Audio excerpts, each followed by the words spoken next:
And we are live. Welcome back. This is episode number 60 of Kalibrated with Scott. I'm Scott, of course. It has been about a week since I've done my last podcast. Things have just been kind of slow in Ukraine. I've been extremely busy over the last couple of days. So we're back. Some things finally happened. We have some stuff to talk about. I just can only talk about the offensive, the Ukrainian counteroffensive failing so often. When they're not making any progress, when it's just the same thing over and over again, I just don't feel like coming on here and making a podcast.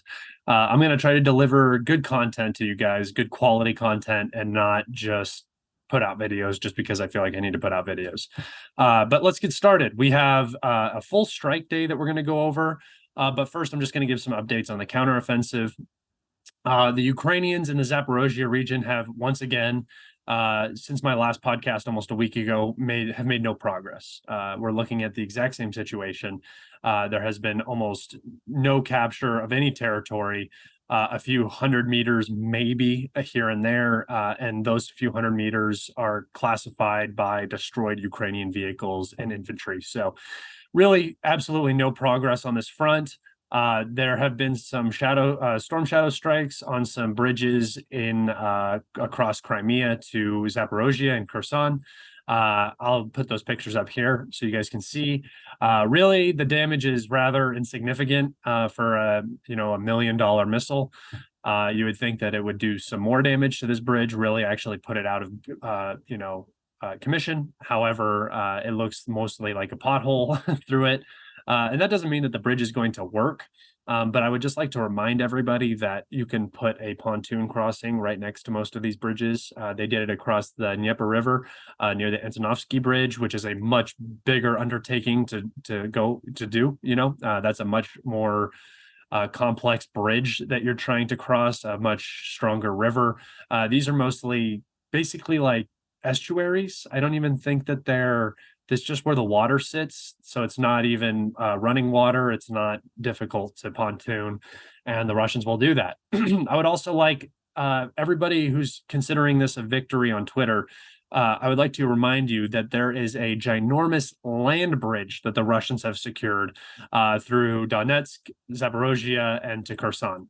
That was the biggest achievement of the opening days of the SMO, was that they took this land bridge, they surrounded Mariupol basically without a fight, and they secured their supply to Crimea and the front on the Zaporozhye and Kherson side. So really, these bridge strikes aren't doing a lot.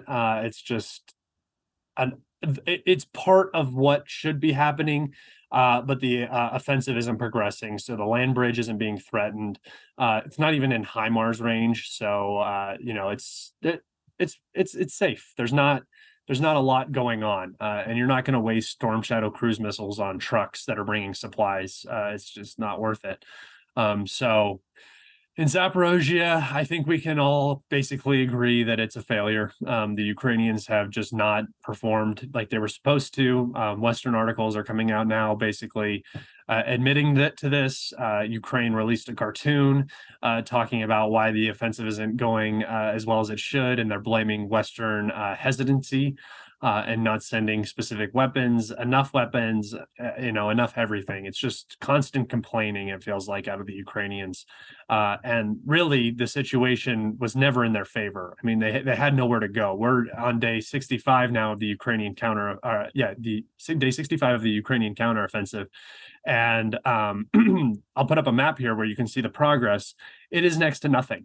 I mean, it is literally almost nothing. They have lost, according to the Russian MOD, which I don't tend to believe, but their numbers are incredibly close to Oryx's numbers in terms of lost vehicles, 21 Bradleys, 20-something Leopards, and so on. Their numbers were incredibly close. The only thing that people seem to disagree on is the number of infantry casualties, where the Russians put it at 42,000. And that is for both the offensive, I believe, on the Zaporozhye front and the Bakhmut front. I could be wrong there. I don't know. But just for argument's sake, let's say 25,000 casualties. I think that is a minimum for 63 days of failed assaults. And they've been bloody. I mean, we've seen pileups. We've seen piles of infantry dead all in one foxhole. It's not a pretty sight. It's not a great thing. And if you think that there is some, I saw a post by Jihad Julian about the Gemini Man, if you guys follow me, about 6,000 Ukrainian troops being the only thing that's been committed to this offensive. And that's just absolutely ridiculous. That is such a ridiculous statement. I can't believe it. He was contradicting the 42,000 number that came from the Russian MOD, which is perfectly acceptable. But to say 6,000 people have been involved in an operation of this size, I mean, that would explain why no advances have been made, if that's truly what you believe. I don't believe that. I think that that's a ridiculous sentiment. And I would put the number closer to 30,000. I don't know, 42,000. The Russians have their resources. They may be spot on. I don't know. But to say 6,000, that's like saying 13,000 total Ukrainian losses through the whole SMO, which is what the Ukrainian government was claiming recently. So it's just, it's a crock. If we move up to Bakhmut, Klishchivka, the hills next to Klishchivka are still controlled by the Ukrainians. Unfortunately, the use of cluster munitions and the lack of armor for the Ukrainians in this area have really done some significant infantry damage. They've been taking extreme losses. They have been unable to get a foothold in Klishchivka or capture Klishchivka. So in 63 days, the Ukrainians basically captured one fortification outside of Bakhmut. I don't know if you guys have been around for a while, but Bakhmut has been a place where the Ukrainians have been suffering for a very long time. And now they are suffering there again. I mean, I don't see the plan. General Xerxes came out and said it's about honor. Not really a reason you want to be fighting a battle for honor. That's not a way to win a battle. That's a way to put yourself in a position where you're just feeding more men into a furnace because you think that this will help, but it's not actually going to help. It's a real issue. Up in the north, the Russian advance across the Zhybyets River had been slowed down by the reinforcements brought in by Ukraine, which is not, I mean, that's a very good thing. I said in my last podcast, I think my last solo podcast, not the one with Brian, I think I said that the Ukrainians, or the Russians rather, are using their Storm Z units, which are convicts, they're prisoners that have been given release in exchange for military service. And they are the Stormtroopers. They are the high casualty units that do the dirty work. They sent them across the river.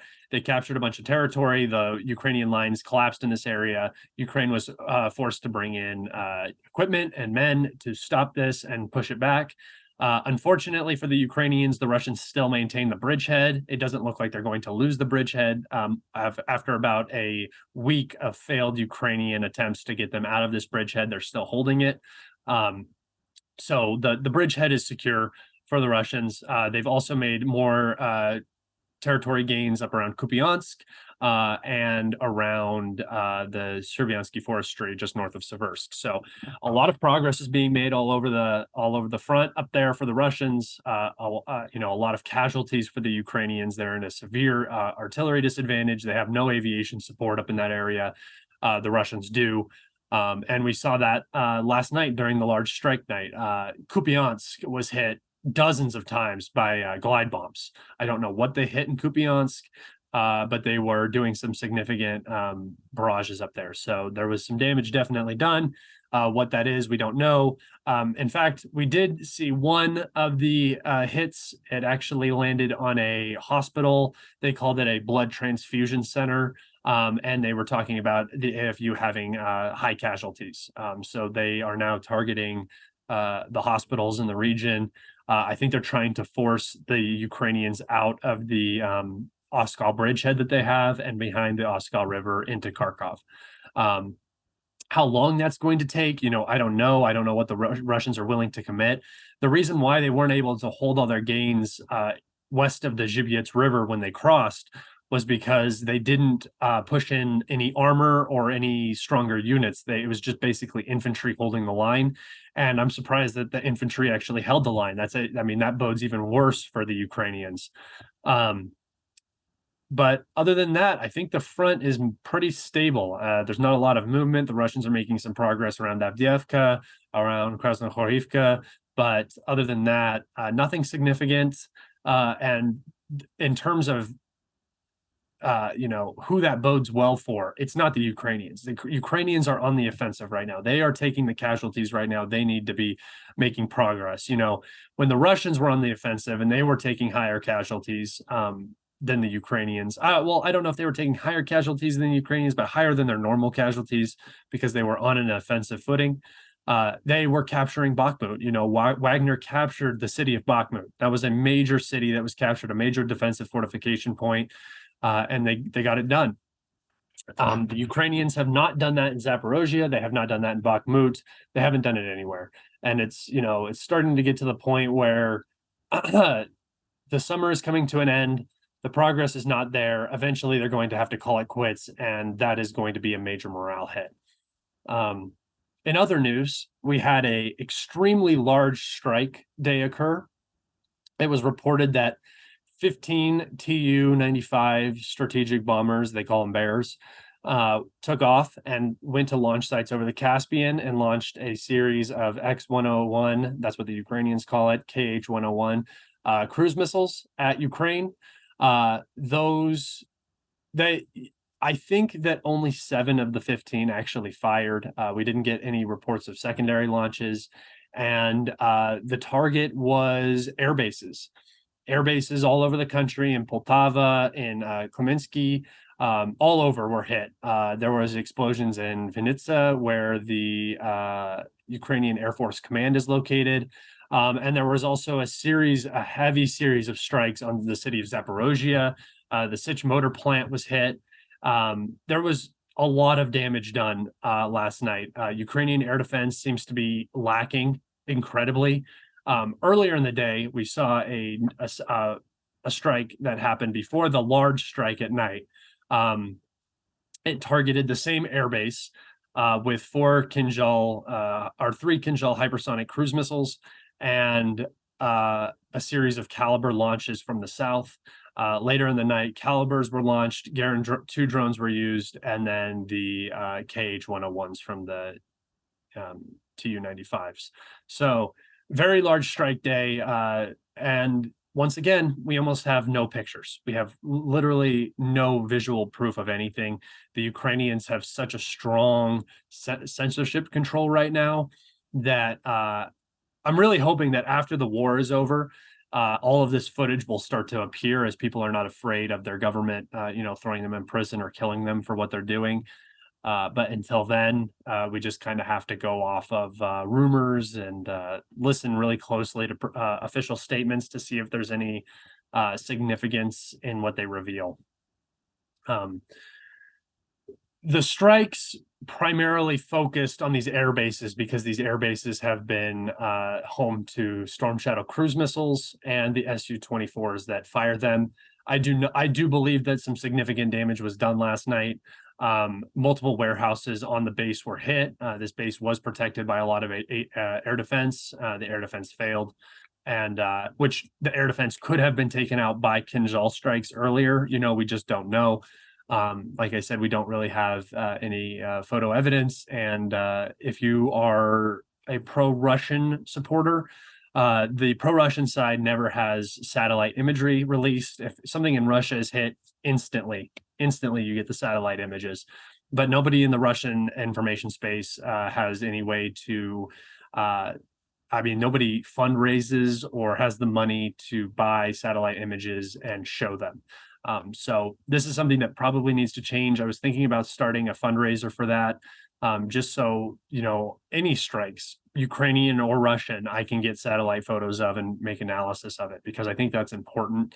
I think that a lot of what happens in Ukraine is not recognized or even acknowledged. A lot of the strikes, whereas everything that happens in Russia is amplified and over-exaggerated. And speaking of things that are amplified and over-exaggerated, we had Ukrainian naval drones do damage to a landing ship of the Russian Black Sea Fleet and a civilian tanker. I'm going to put civilian in quotes because this tanker, the SIG tanker, is actually a Russian oil tanker that was supplying oil to Syria and doing that against sanctions from the West. So in terms of actual targets, I guess you could consider this an actual target, although there are civilians on the ship. These are not designated military targets. You could technically say dual use. However, I don't think it's really dual use. I think these ships are just running oil to Syria because Syria needs oil. On the when it comes to the landing ship, I mean, it sucks. It's a morale booster for Ukraine. It sucks for the Russians. But at the end of the day, the landing ship is not going to be doing anything. I'm sorry to burst everybody's bubble here, but there will not be an Odessa landing anytime soon. That's just not going to happen. The only reason a landing would ever even occur in a real battle scenario is if that was your only option, or if there was nobody there to blow you up and shoot at you while you made the actual landing. Landings are very dangerous and they're not very strategically sound. They can fail very easily and they're extremely hard to keep supplied. So, in terms of the military impact that these two strikes had, it's almost zero. However, we have seen the Russians use this to their advantage, talking about Ukrainians hitting civilian ships in the Black Sea. It just makes Ukraine look really bad and it looks extremely desperate. Obviously, the counteroffensive is failing. There's not any progress being made. Even the supply situation is pretty sound for the Russians in the region. So the only thing they can do is kind of lash out. And we saw that with these ships, which, by the way, this tanker wasn't even sunk. It was just the engine room flooded and it had to be towed. And the other landing ship took on some water on one of its sides, but was towed into base. So both of these ships will be repaired. Both of these ships will be back up and operational in a couple months or so. So it's not really a huge deal. I don't really understand what the point of it is. It doesn't accomplish anything and it just makes them look bad and once again gives Putin a free rein to do whatever he wants. Everybody in Ukraine or everybody in Russia has seen the drone strikes. They've seen the killing of civilians through, car bombs and stuff like that. They've seen Ukraine lashing out every which way. And most recently, Ukraine used cluster munitions on Donetsk. Again, they've used them before, but now we actually have visual proof. We have shrapnel proof. We have cartridge proof, like bomblets, the little things that come out of the 155 artillery shells with cluster munitions. And they are dropping them dead center in Donetsk, which is an entirely civilian target. There is no military in the center of Donetsk, and they specifically do that so shells don't land there on the Russian citizens in the area. But they did. And this is what everybody was worried about. When people talk to me about cluster munitions, I always say that cluster munitions, I don't really have a problem with them. I think that they're just another tool in a military's book. It's no different than laying 1,000 landmines in an area. I mean, that's going to cause problems later on. Laying landmines isn't a war crime, but using a system that leaves explosives on the ground is. It doesn't make a lot of sense to me if you're using them on military targets. And this was the problem, is that I knew that the Ukrainians would not be using these on military targets because they don't work very well against most of the targets that the Ukrainians are trying to hit. Cluster munitions are very bad against fortified locations. They're really good against infantry out in the open and light vehicles out in the open. We've seen this time and time again. When the Russians are using them against the Ukrainians out in the open, they are extremely effective. When the Ukrainians are using them against trenches, there are literally videos of Russian soldiers in these trenches laughing about these cluster munitions, saying, let them use all their shells. We just got to let them do what they're going to do. So the fear always was that they were going to use them on civilians. They have used them on civilians, and once again, the shelling of Donetsk continues. It's an actual war crime, and nobody in the West seems to even care.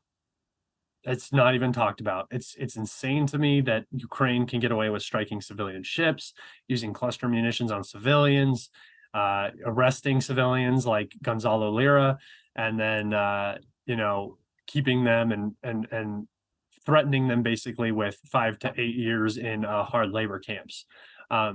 It's ridiculous for free speech, and Ukraine is just not the bastion of democracy that the West makes it out to be. It's a corrupt, failed state that is slowly turning into a terror state, and nothing else.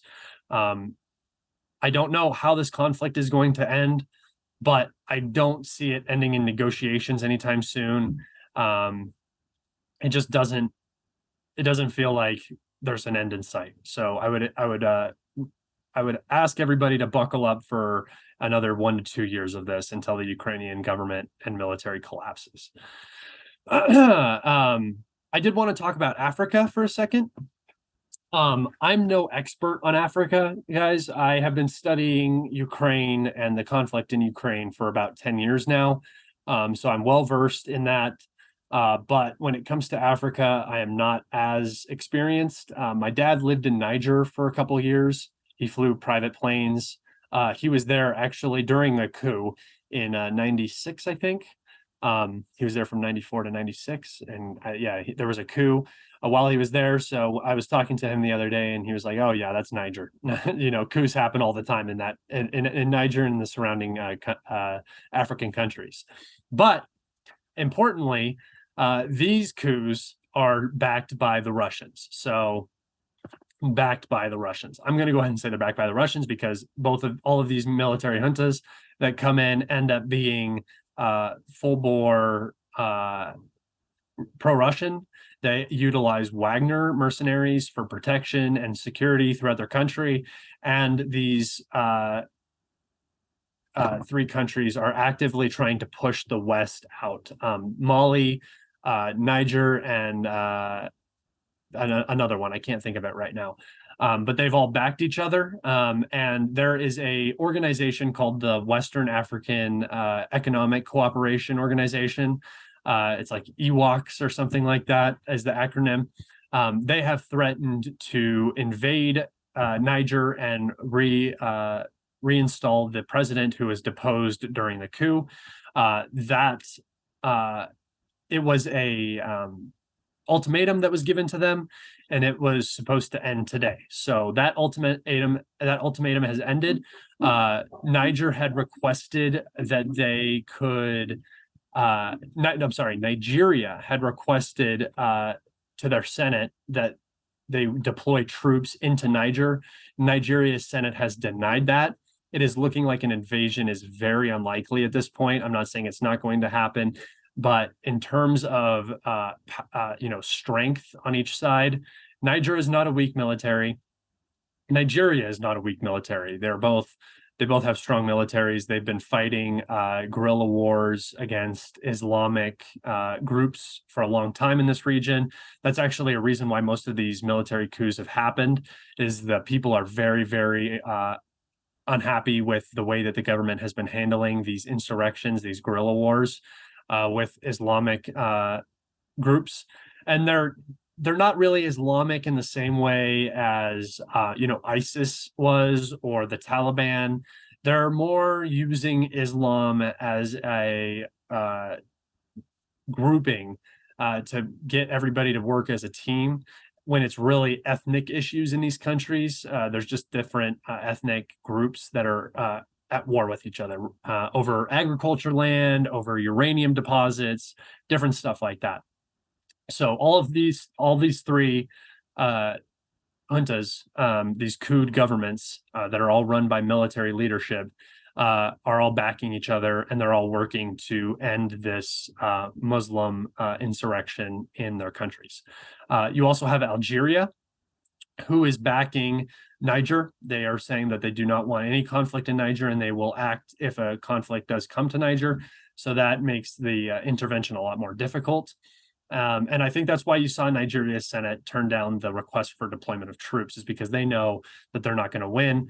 And basically what this means is that France, Europe, France in particular, because these are French colonies, there are French troops in these regions.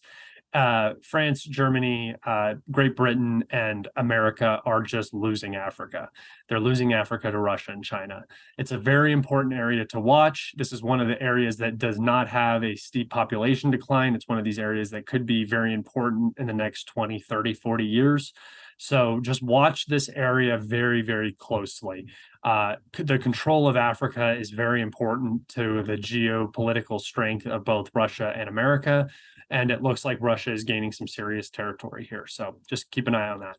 I hope I didn't mess too much of that up. Like I said, I'm not a African expert, especially West Africa. I know very little about, but I am reading and I'm studying and I'm trying to learn a lot about the region so I can actually talk about it appropriately.